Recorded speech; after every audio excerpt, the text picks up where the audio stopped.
The complete works of Swami Vivekananda, Raj Yoga, Chapter 1, Introduction, Part 2.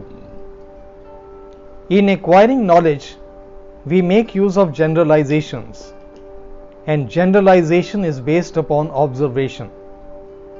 We first observe facts, then generalize, and then draw conclusions of principles. The knowledge of the mind, of the internal nature of man, of thought, can never be had until we have first the power of observing the facts that are going on within. It is comparatively easy to observe facts in the external world, for many instruments have been invented for the purpose. But in the internal world, we have no instrument to help us. Yet, we know we must observe in order to have a real science. Without a proper analysis, any science will be hopeless, mere theorizing, and that is why all the psychologists have been quarreling among themselves since the beginning of time, except those few who have found out the means of observation. The science of Raj Yoga in the first place proposes to give us such a means of observing the internal states. The instrument is the mind itself. The power of attention, when properly guided and directed towards the internal world, will analyze the mind and illumine facts for us. The powers of the mind are like rays of light dissipated. When they are concentrated, they illumine. This is our only means of knowledge. Everyone is using it both in the external and in the internal world. But for the psychologist, the same minute observation has to be directed to the internal world, which the scientific man directs to the external. And this requires a great deal of practice. From our childhood upwards, we have been taught only to pay attention to things external, but never to things internal. Hence, most of us have nearly lost the faculty of observing the internal mechanism. To turn the mind as it were inside, stop it from going outside, and then to concentrate all of its powers and throw upon them the mind itself, in order that it may know its own nature, analyze itself, is very hard work. Yet that is the only way to anything which will be a scientific approach to the subject. What is the use of such knowledge? In the first place, knowledge itself is the highest reward of knowledge, and secondly, there is also utility in it. It will take away all our misery.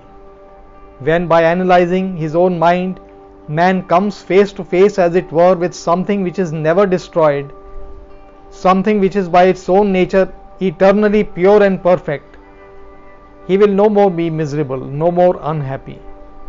All misery comes from fear, from unsatisfied desires.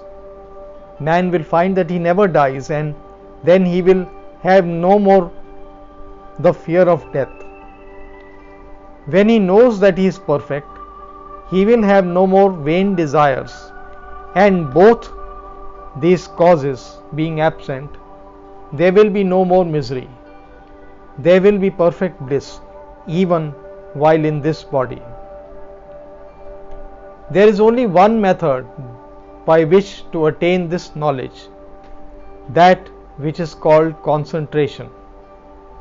The chemist in his laboratory concentrates all the energies of his mind into one focus and throws them upon the materials he is analyzing, and so finds out their secrets. The astronomer concentrates all the energies of his mind and projects them through his telescope upon the skies and the stars, the sun and the moon. Give up their secrets to him. The more I can concentrate my thoughts on the matter on which I am talking to you, the more light I can throw upon you. you are listening to me, and the more you concentrate your thoughts, the more you clearly will grasp what I have to say. How has all the knowledge in the world been gained but by the concentration of the powers of the mind? The world is ready to give up its secrets, if only we know how to knock, how to give it the necessary blow. The strength and force of the blow come through concentration. There is no limit to the power of the human mind. The more concentrated it is, the more power it brings to bear on one point, that is the secret. It is easy to concentrate the mind on external things. The mind naturally goes outwards. But not so in the case of religion or psychology or metaphysics, where the subject and the object are one. The object is internal, the mind itself is the object, and it is necessary to study the mind itself, mind studying mind. We know that there is a power of the mind called reflection. I am talking to you.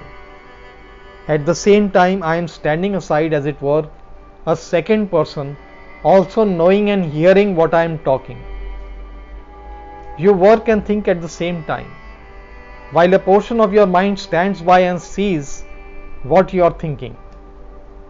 The powers of the mind should be concentrated and turned back upon itself as the darkest places reveal their secrets before the penetrating rays of the sun. So will this concentrated mind penetrate its own innermost secrets. Thus will we come to the basis of belief, the real genuine religion. We will perceive for ourselves whether we have souls, whether life is of 5 minutes or of eternity, and whether there is God in the universe or more. It will all be revealed to us. This is what Raj Yoga proposes to teach us. The goal of all its teachings is how to concentrate the minds, then how to discover the innermost recesses of our own minds, then how to generalize their contents and form our own conclusions from them. It is therefore never asked the question what our religion is, whether we are deists or atheists, whether Christians, Jews or Buddhists. We are human beings, that is sufficient. Every human being has the right and the power to seek for religion. Every human being has the right to ask the reason why, and to have his question answered by himself if he only takes the trouble. So far, then, we see that in the study of this Raj Yoga, no faith or belief is necessary. Believe nothing until you find it out for yourself. That is what it teaches us. Truth requires no prop to make it stand. Do you mean to say that the facts of our awakened state require any dreams or imaginings to prove them? Certainly not. This study of Raj Yoga takes a long time and constant practice. A part of this practice is physical, but in the main it is mental. And as we proceed, we shall find out how intimately the mind is connected with the body.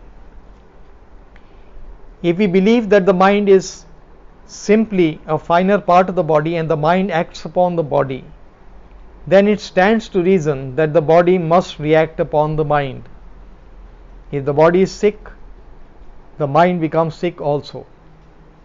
If the body is healthy, the mind remains healthy and strong. When one is angry, the mind becomes disturbed. Similarly, when the mind is disturbed, the body also becomes disturbed. With the majority of mankind, the mind is greatly under the control of the body, their mind being very little developed. The vast mass of humanity is very little removed from the animals. Not only so, but in many instances, the power of control in them is little higher than that of the lower animals. We have very little command over our minds.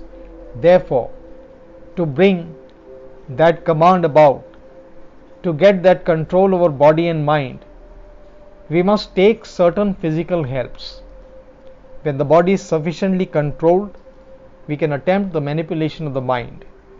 By manipulating the mind, we shall be able to bring it under our control, make it work as we like, and compel it to concentrate its powers as we desire.